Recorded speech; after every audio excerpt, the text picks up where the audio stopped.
Nombre Fabio, para todos ahora. ¿Cómo se llama este instrumento? ¿Qué? No, ¿Sicu? el sikus.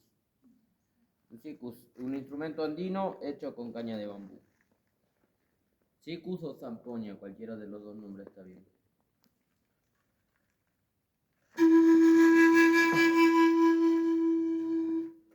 La primera canción que voy a tocar se llama El sonido del silencio y los voy a invitar a todos a que cierren un momento los ojos para conectarse con nuestra tierra, con nuestra Pachamama.